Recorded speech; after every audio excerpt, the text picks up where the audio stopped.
하나님 아버지 감사합니다. 물질 드릴 수 있는 기회와 또 건강과 소유를 주시니 감사합니다. 이 모든 것이 하나님의 것임을 믿습니다. 그 신앙 고백으로 드린 물질 약속하신 복으로 채우시고 이 땅에 사는 동안 베풀며 나누며 주의 나라를 세우는 거룩한 쓰임의 자리에 있게 하여 주시옵소서. 말씀을 전하며 듣겠습니다. 말씀은 옳습니다. 생명입니다. 축복입니다. 승리입니다. 이 말씀을 새겨듣게 하시고 단지 목회자의 말이 아니라 주님의 음성으로 들을 수 있는 귀를 열어 주시옵소서. 예수님의 이름으로 기도하옵나이다. 아멘. 로마서 말씀 16번째, 오늘 6장 12절로 23절을 본문으로 하고 우리가 은혜 안에 있으니 라는 제목으로 함께 말씀 나누기를 원합니다. 5월 21일 기독신일보 인터넷 신문에 실린 내용을 보니까 한국 갤럽 조사 성인 남녀 1,500명에서 2,000명을 설문했습니다. 종교의 사회적, 개인적 영향력이 감소되고 있다 라고 하는 기사가 실렸습니다. 먼저 종교의 사회적 영향력 면에서의 감소를 보면 우리가 과거에 비추어 볼 때 현저하게 그 신뢰도가 떨어져 있다. 예수 믿는 사람 믿지 못하겠다. 또 개인 생활에서의 종교의 중요성에 대해서 무종교인 89%가 중요하지 않다라는 설문입니다. 특히 청년들의 탈종교와 탈기독교화는 심각합니다. 이제 종교는 우리에게 필요가 없다. 특히 기독교는 우리에게 필요가 없다. 앞에 보세요. 앞에. 네. 시작도 안 했는데 눈을 감으면 제가 곤란해요. 내려가고 싶어요. 자, 앞에 보세요. 심각한 얘기를 하고 있는데 89% 탈종교와 탈기독교와 그들의 평가가 전부는 아니지만 불신자들로부터 종종 듣는 말 중에 예수님은 좋은 분 같은데 예수 믿는 당신이 싫다.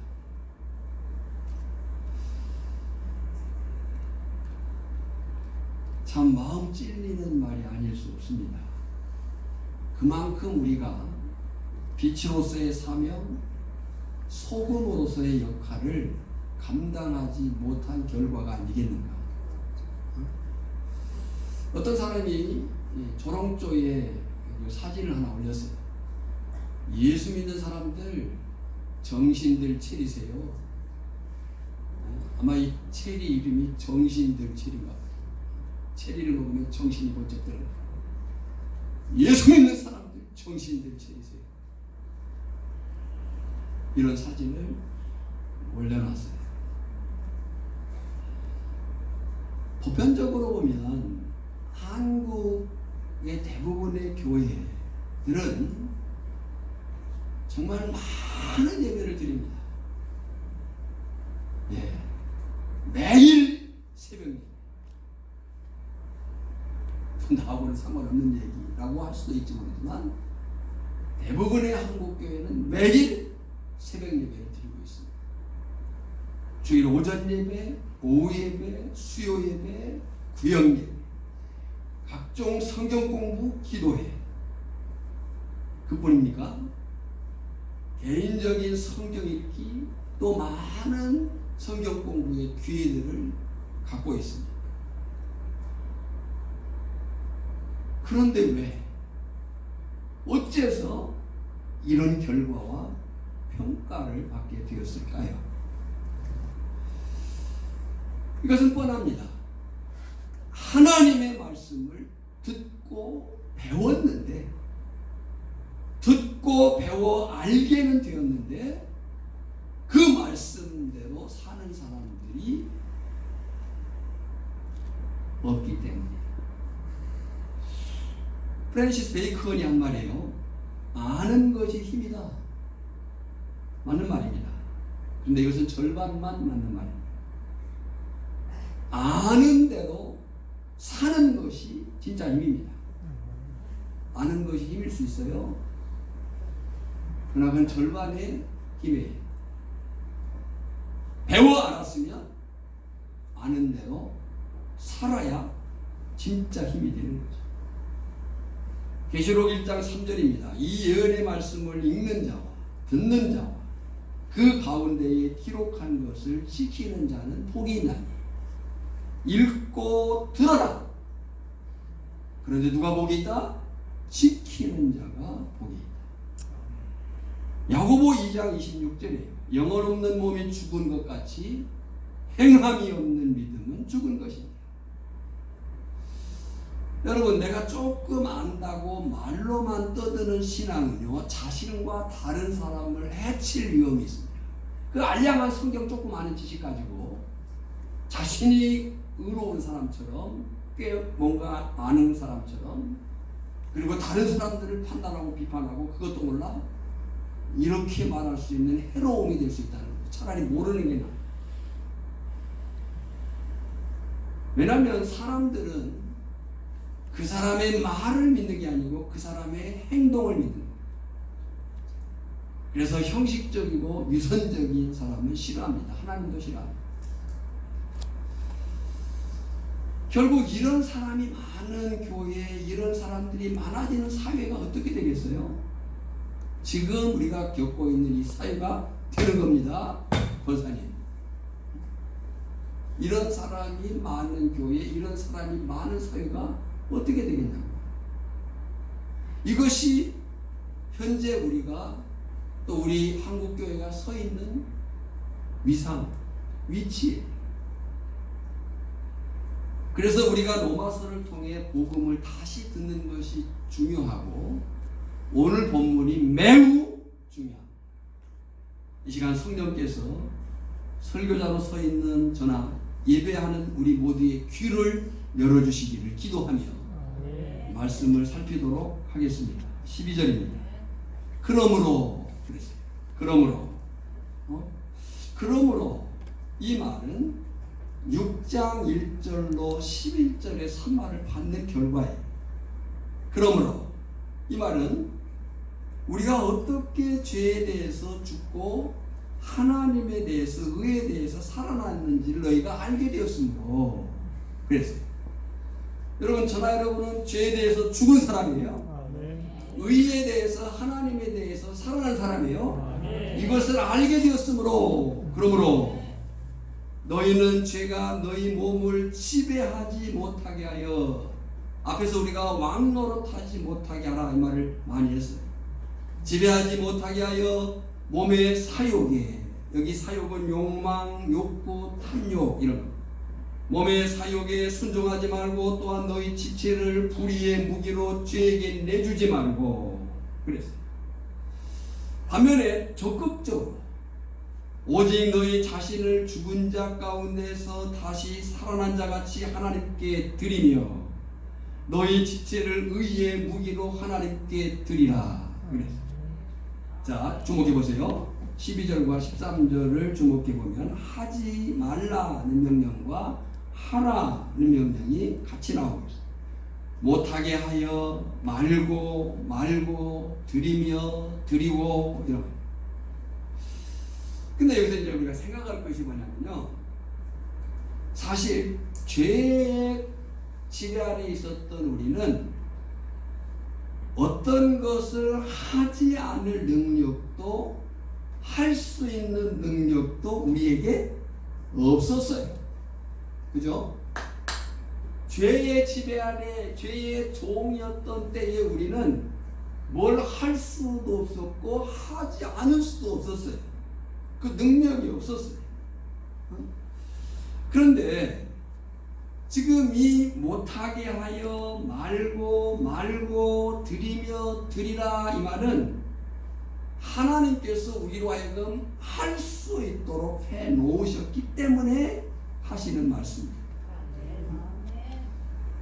한번 질문해 보겠습니다. 뭐 굳이 손을 들을 필요는 없겠고요. 마음으로만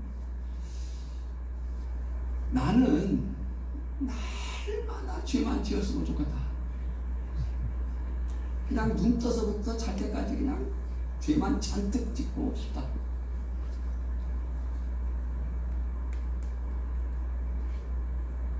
아니면 마음의 손을 든 겁니다.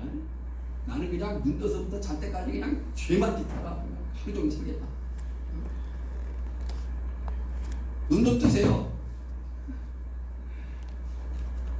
네. 아니면 나는 정말 의롭고 선하게 살고 싶다. 자, 아마 이렇게 하는 사람은 없다고 생각해요. 나는 하루 종일 그냥 죄만 짓고 살겠다. 나는 의를 행하고 살고 싶다. 그런데 하루를 살고 보면 이게 잘 돼요, 안 돼요?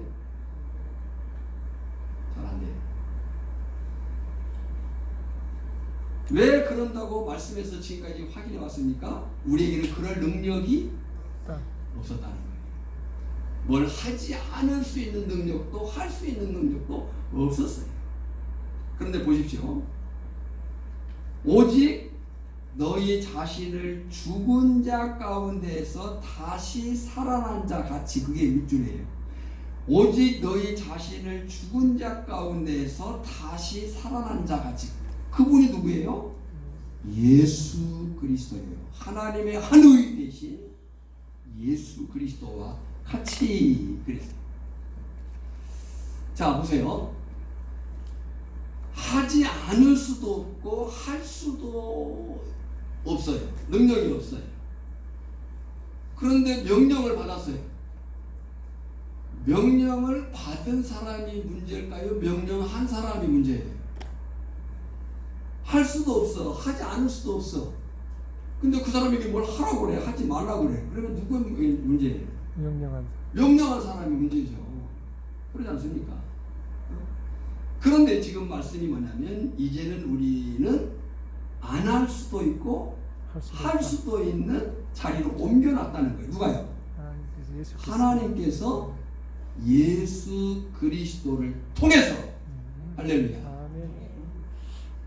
그러니 죄의 지배당하지 말고 살아난 자가 되었으니 너희 지체를 불의의 무기가 아니라 의의 무기로 하나님께 드려라 라고 말하는 거예요. 명령할 수 있어요, 없어요? 있어요. 할 수도 없고 하지 않을 수도 없는 그 무능력자에게 하나님이 명령했다면 누구 책임이에요? 권사님? 하나님 책임이에요. 오늘따라 이상하게 권사님들이 자꾸 눈을 감으시네요. 자, 옆에 권사님들 한번 주목해 주세요. 정신 차립시다. 이렇게. 네.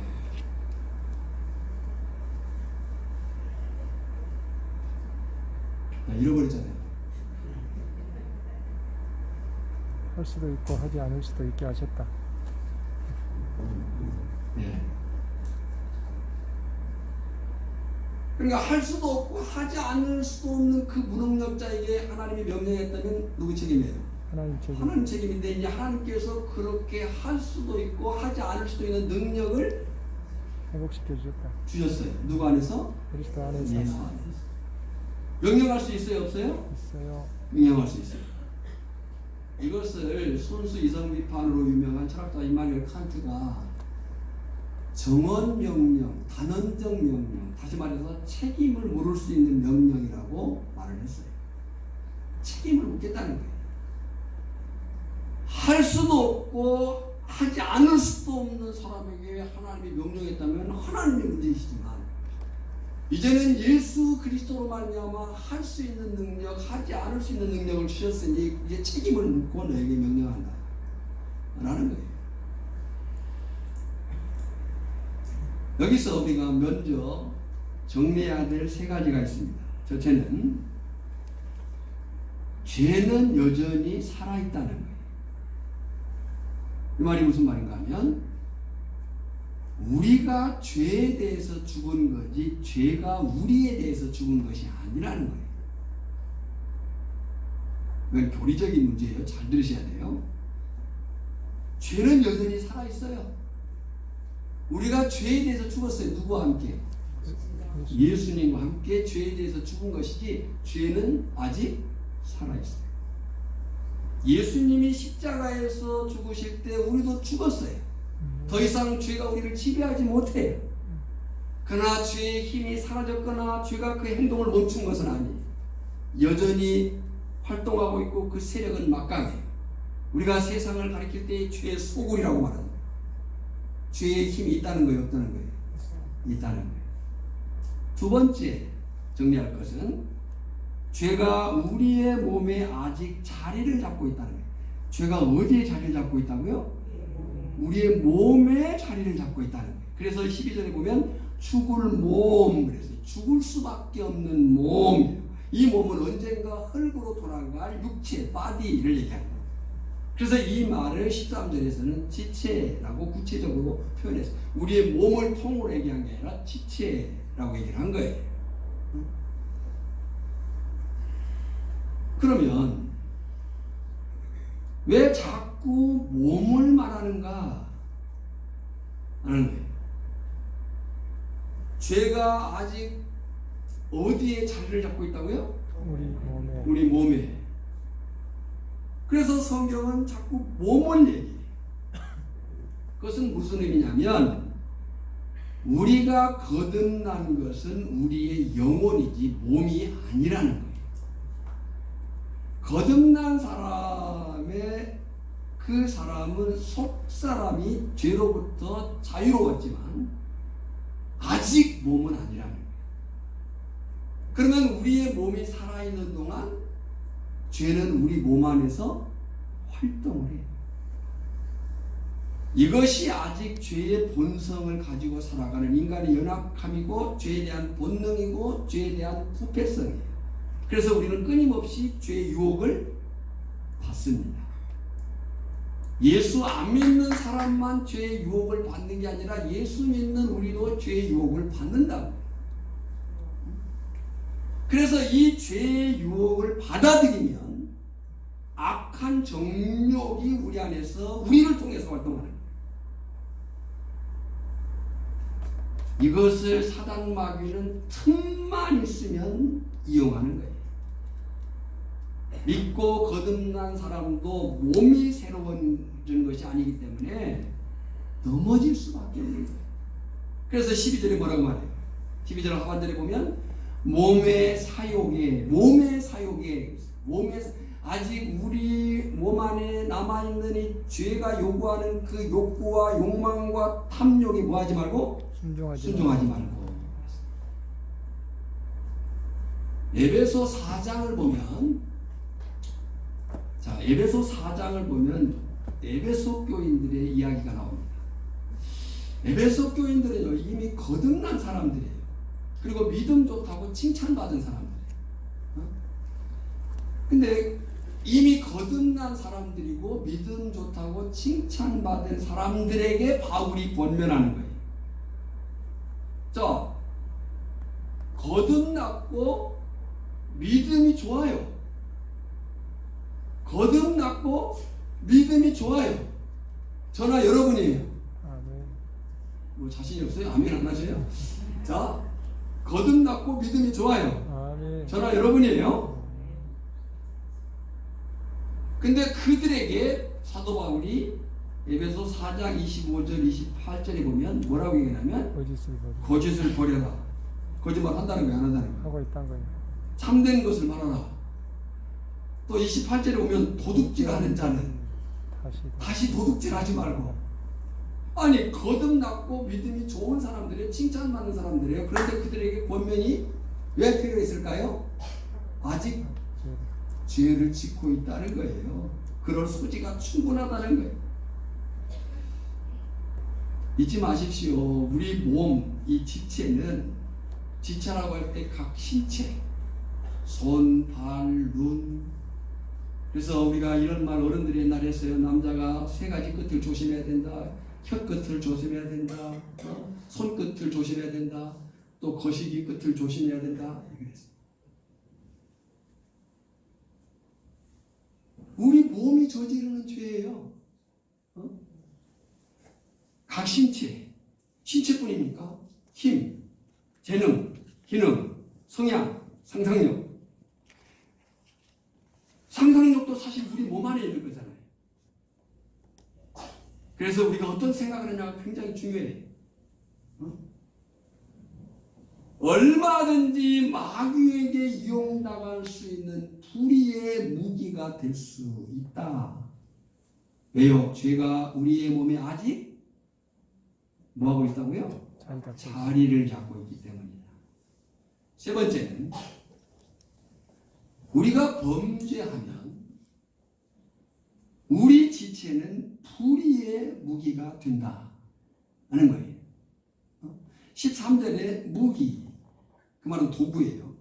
이 무기는 군인의 손에 들려있는 전투용 장비예요. 13절 보세요. 너희 지체를 불의의 무기로 죄에게 내주지 말고 그랬어요. 할렐루야. 우리는 예수 그리스도와 함께 죽고 다시 살아나 하나님의 의 안에서 의의 사람이 된 거예요. 근데 아직 죄가 어디 남아있다고요?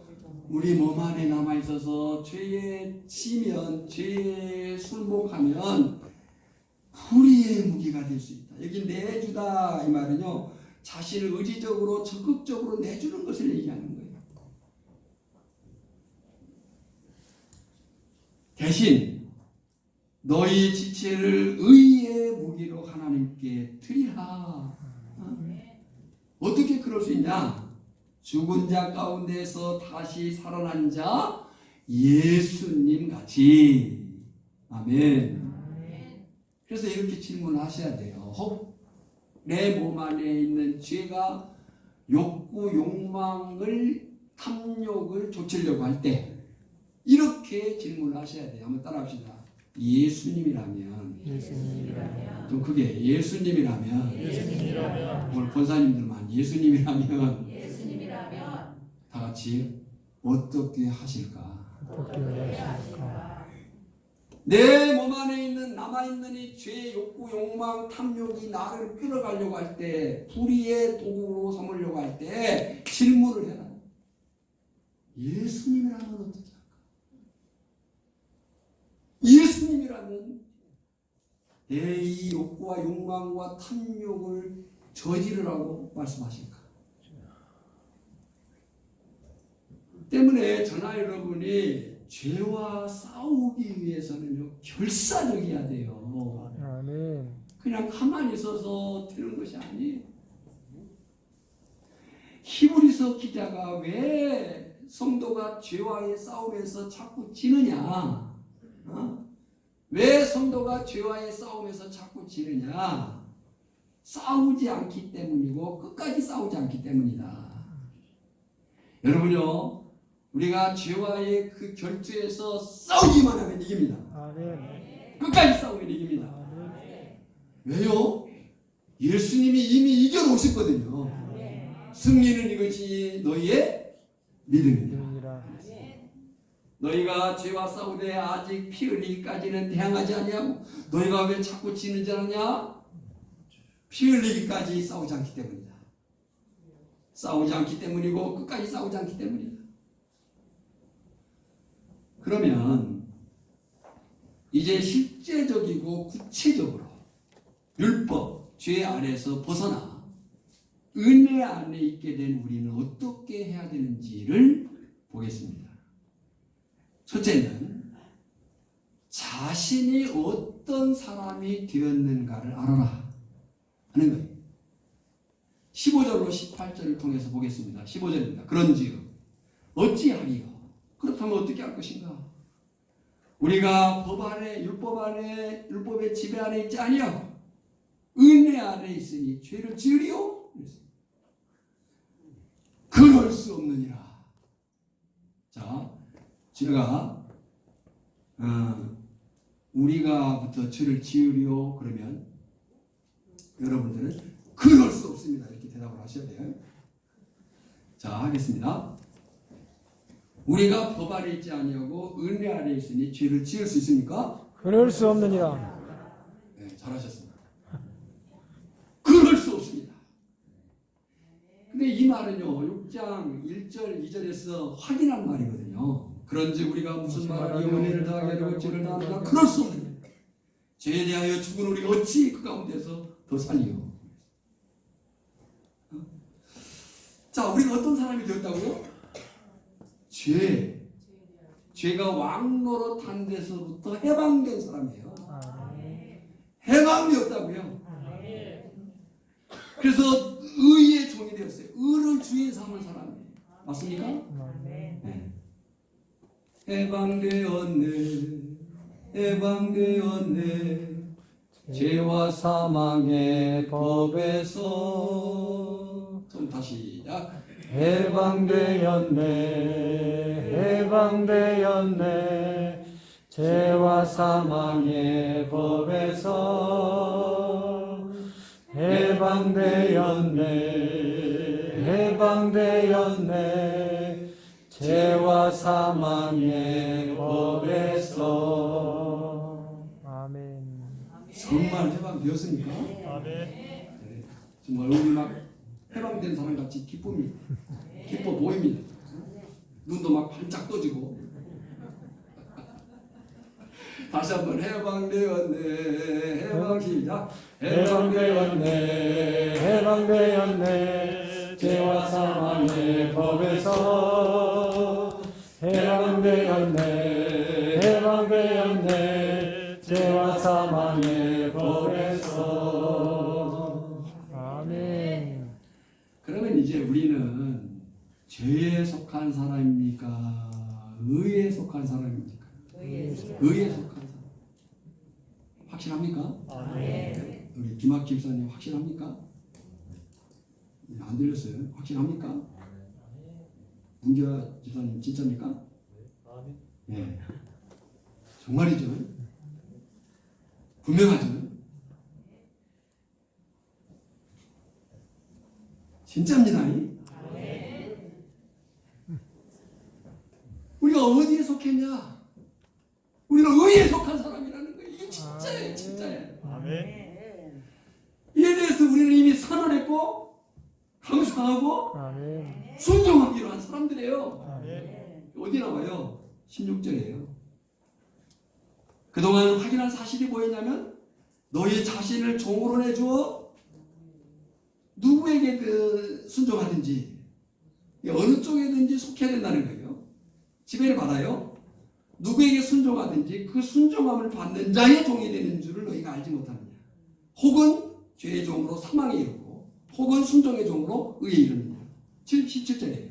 하나님께 감사하리로다. 이게 뭔 말이에요? 갑자기 바울이 얘기하다 말고 하나님께 감사하리로다 그랬어요. 의의 종이 되었다는 거예요. 이 말이 뭔 말이냐고요?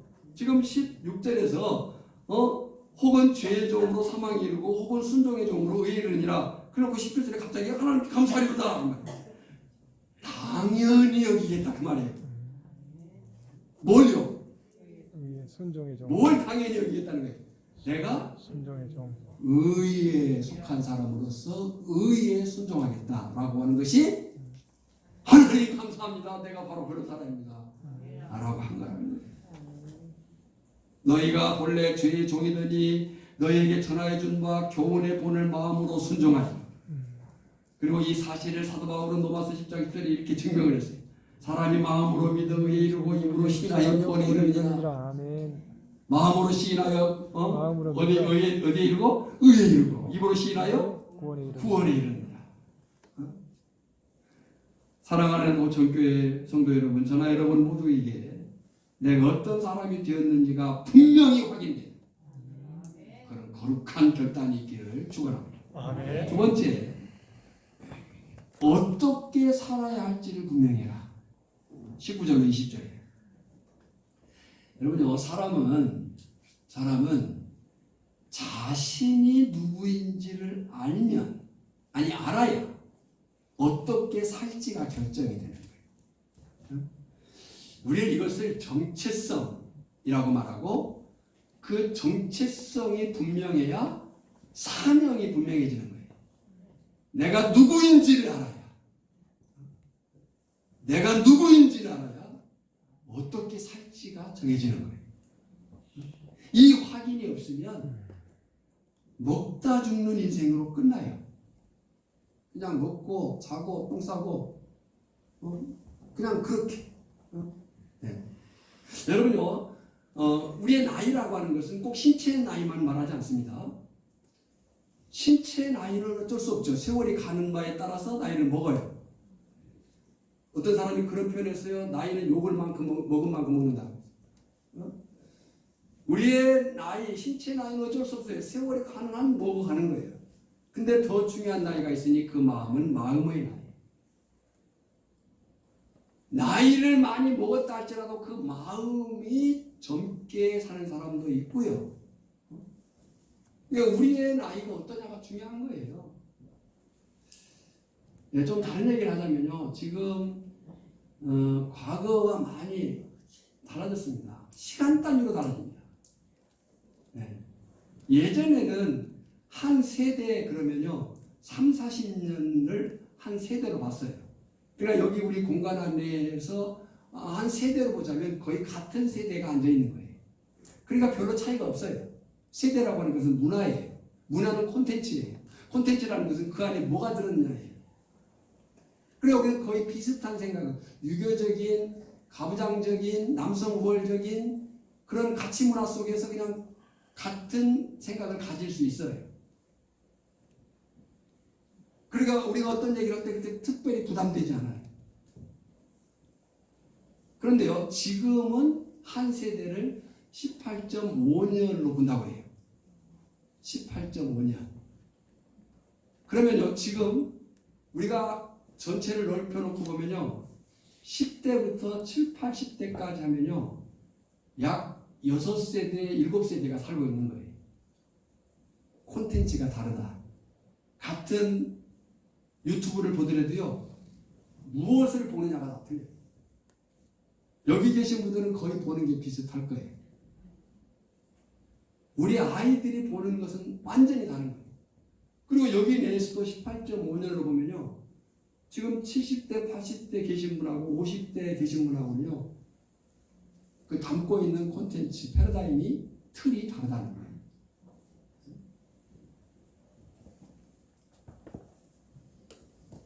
그러니까 내 신체 나이, 세월 흘러간 것은 어떻게 하겠어요?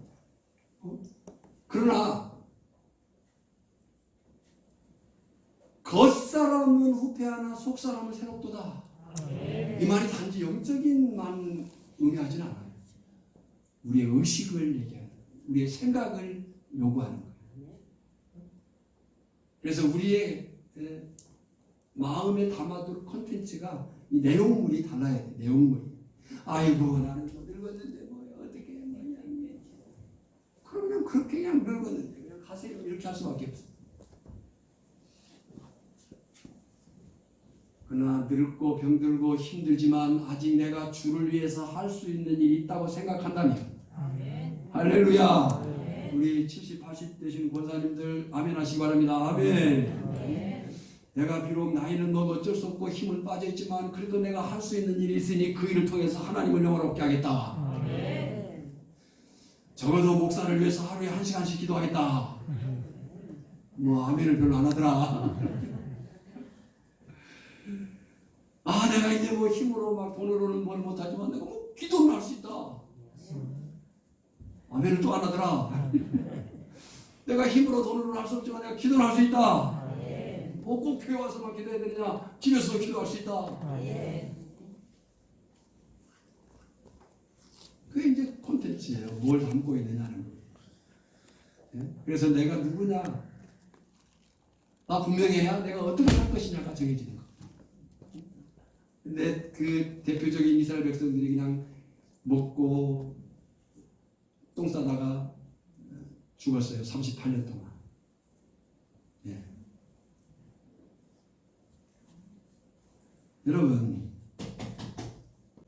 제가 지금 로마서를요 1장부터 16장까지를 거의 매주 봅니다.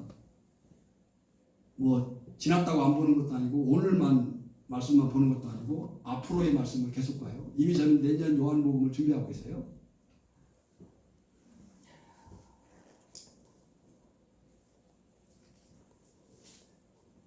우리가 이것을 잘 알 것 같은데요, 잘 몰라요. 생각하진 않아요. 정체성과 사명을, 내가 누구인지와 어떻게 살지를 자꾸 잃어버려요. 남 얘기로 생각을 해요. 아니에요, 내 얘기예요. 우리 얘기예요. 아마 로마 교회 성도들도 그랬던 것 같아요. 그래서 바울이 이렇게 말해요. 19절에 너희 육신이 연약함으로, 인간은 한계가 있고 연약함이 있죠. 너희 육신이 연약함으로 내가 사람의 예대로 말하노니 그랬어요. 이런 표현은요 3장 5절에도 나왔어요. 내가 사람의 말을 하는 대로 말하노니. 갈라디아서 3장 15절에도 나왔어요. 형제들아, 내가 사람의 예대로 말하노니. 이 말은 잘 못 알아들을 것 같으니까 신앙이 미성숙한 자들에게 알아듣도록 말한다는 거예요. 아주 비근한 예로 이렇게 한번 해볼게요. 어릴 때 우리 어른들이 아들에게, 아마 여기 계신 분도 그렇게 했을지 모르겠어요. 아들에게 어떻게 살지를 말할 때, 야, 너가 아버지처럼 해. 그렇게 말하겠다는 거예요. 야, 네가 앞으로 어떻게 살 것인지 너가 아버지처럼 해. 그런 반면에 좋지 않은 아버지일 경우에는 네 애비처럼 하지 마. 이렇게 말했을 거란 말이에요. 어느 쪽에 속합니까? 너가 아버지처럼 해. 그러니까 네 애비처럼 하지 마. 이랬습니다. 지금 바울이 그렇게 말합니다. 사람이 예대로 말하는. 그러니까요, 로마서의 말씀이 얼마나 우리에게 가까이 와 있는가, 정말 재밌는 말씀인 줄 믿습니다. 네, 오정환 기사님 그러죠? 네. 정말 로마서가 먼데 있는 말씀이 아니라 내 가까이, 나의 삶에 와 있어요. 네? 이 말씀이 그냥 생명의 꿀송이보다 더 달기를 원합니다. 19절, 전에 너희가 너희의 지체를 부정과 불법에 내줘. 불법에 이른 것 같이 이제는 너희 지체를 의에게 종으로 해줘. 거룩함이 일어나. 자, 둘을 밑줄 그어놓으세요. 전에, 이제는. 이건 소속이에요. 전에는, 이제는. 이게 소속인데 그 사람의 소속에 따라서 삶이 어떻게 다른지를 설명하고 있는 거예요. 전에는 죄의 종이었을 때는 그의 삶이 뭐였어요? 부정과 불법에 내주어 불법에 이른 것 같이. 무슨 얘기예요? 죄의 종은 부정, 더러운 일, 불법, 하나님의 계명을 어기고 행한 온갖 죄들을. 그리고 그 결과가 뭐예요? 불법의 이름, 곧 망한 인생으로 살아간다. 전에는 죄의 종이었을 때. 두 번째, 이제는 의의 종이 되었으니 의를 주인 삼아. 20절 같이 읽어볼까요? 시작. 너희가 죄의 종이 되었을 때는 의에 대하여 자유로운. 이 번역에 대해서 새 번역 성경은 이렇게 번역을 했어요. 여러분이 죄의 종일 때는 의에 얽매이지 않았습니다. 현대인의 성경에는 여러분이 죄의 종이었을 때는 의와는 아무 상관이 없었습니다. 종합해보면 전에는 죄를 지으면서도 꺼리낌이 없었어요. 죄를 지으면서도 그냥 자유로웠어요. 아, 까짓것 마셔라, 먹어라, 뭐 인생 별거 있느냐, 그냥 재미있게나 살다 가자. 근데 그 결과가 뭐예요? 불법이고 사망에 이르게 하는 거예요. 근데 이제는 의에 속한 사람이 된 우리는 죄를 지으면 괴로워요. 죄를 지으면 그 죄로부터 자유로울 수가 없는 거예요. 오늘 우리 안에 이 갈등이 있기를 원합니다. 이 갈등, 이 생명 안에서 갈등. 디모데후서 1장 7절에 보면 하나님 우리에게 주신 것은 두려워하는 마음이 아니요 오직 능력과 사랑과 절제하는 마음이. 고린도전서 9장 25절 이기기를 다투는 자마다 모든 일에 절제하나니 그들은 썩을 멸육 승리자의 관을 얻고자 우리는 썩지 아니할 것을 얻고자 합니다. 여러분 저나 여러분이 죄의 치를 받는 사람이 아니고 의에 속하며 의를 행하는 사람이 되기를 주님의 이름으로 축복합니다. 아멘. 세 번째, 자신을 통해 나타날 열매를 확실히 해요. 21절로 23절에 마태복음 12장 23절에 보면 예수님께서 하신 말씀이 나와요.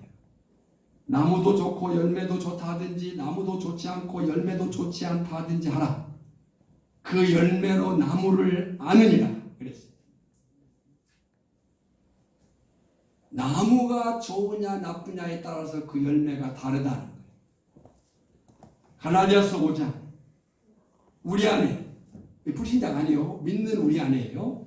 우리 안에 두 다툼이 있어요. 육체의 소욕과 성령의 소욕의 다툼이 있어요. 싸웁니다. 이건 불신자를 한 말이 아니라고 했어요. 우리를 한 말이에요. 우리를 한 잔 마셔 말어. 네. 한 잔 마신다고 누가 보는 것도 아닌데 뭐 하는 마음과 안 돼. 나는 이제 글 끄는 사람이야. 의에 속한 사람이야. 라는 그 두 소욕이 부딪혀. 그래서 어느 쪽이 이기느냐가 나타나는 열매예요. 갈라디아서 5장 19절 21절에 보면 육체의 소욕이 이기면 어떤 열매가 맺히는가 보세요. 음해, 더러운 것, 호색, 우상숭배, 주술, 원수 맺는 것, 분쟁, 시기, 분냄, 당짓는 것, 분열, 이단, 투기, 술취함, 방탕함 이런 열매를 맺어요. 두 다툼이 이건 안 믿는 사람을 말하는 게 아니라 믿는 우리를 말한다고 했어요. 우리 안에 두 다툼이 있어요. 육체의 소욕이 이겼어요. 그 열매가 쭉 나타나는 거예요. 얼마나 추잡해요. 그런데 더 문제가 되는 것은 그 결과가 뭐냐는 거죠. 그 결과가 하나님 나라를 유업으로 받지 못하느니라. 열매로 끝나는 게 아니고 그에 대한 최종의 결론이 뭐냐? 하나님의 나라를 유업으로 받지 못하느니라. 그랬어요. 그러고 싶습니까? 자, 보세요. 까짓거 한 잔 마셔. 한 대 펴. 뭐 그냥 남자가 말이야. 그 마음이 우리 안에 이렇게 일어나. 안 돼. 이제 나는 예수 안에서 의로운 사람이 됐어. 죄지면 안 돼. 라는 사람이 싸워. 이쪽이 이겼어. 이길 때는 좋은 것 같아. 한 잔 마시니 기분도 좋고 또 뭐 까짓거 한번 뭐 좋은 것 같아. 근데 그 궁극의 결과가 뭐라고요? 하나님 나라를 유업으로 받지 못하느니라. 육체를 조차 살아야 되겠습니까? 안 살아야 되겠습니까? 안 살아야죠. 반면에 성령의 소욕 22절 23절에 사랑, 희락, 화평, 오래 참음, 자비, 양선, 충성, 온유, 절제. 여러분요, 저는요, 우리 교회 성도들이요, 이 인원 그 이상이 수요예배에 다 왔으면 좋겠어요. 아멘. 저 같이 사는 사람만 아멘을 좀 크게 해. 여기 계신 분들이 수요예배 다 왔으면 좋겠어요. 아멘. 왜냐면요, 수요 예배는 저는 이런 개념으로 말씀을 나눕니다. 주일 예배에 대한 전과예요. 예전 어릴 때 전과 알죠? 본 수업을 하기 위해서 참고 자료를 가지고 있었어요. 그러니까 오늘 주일낮에 본문의 말씀을 이해하려면요, 그 나머지 배경을 배워야 되는 거예요. 자, 성령의 열매 다시 한번 해볼까요? 시작. 사랑, 희락, 화평, 오래 참음, 자비, 양선, 충성, 온유, 절제. 할렐루야. 아멘. 그 결과가 뭔지 아세요? 생명. 어떤 법에도 방해받지 않는다. 이 말이 뭐예요? 자유하다. 너희 진리를 알지니 진리가 너희를 자유케 하리라. 성령의 소욕을 쫓아 성령을 따라 살면 우리 마음에 자유함이 찾아옵니다. 아멘. 기쁨이 찾아옵니다. 아멘. 더 이상 죄까지 그것에 끌려다니지 않습니다. 진리를 알지니 진리가 너희 진리를 알지니 하고 우리말에는 그냥 진리가 그랬는데요.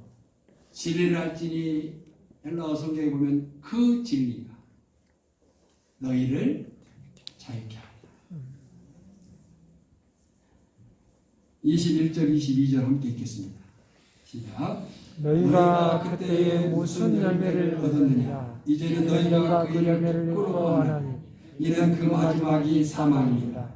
그러나 이제는 너희가 죄로부터 해방되고 하나님께 종이 되어 거룩함에 이르는 열매를 맺었으니 그 마지막은 영생이다. 아멘. 아멘. 여러분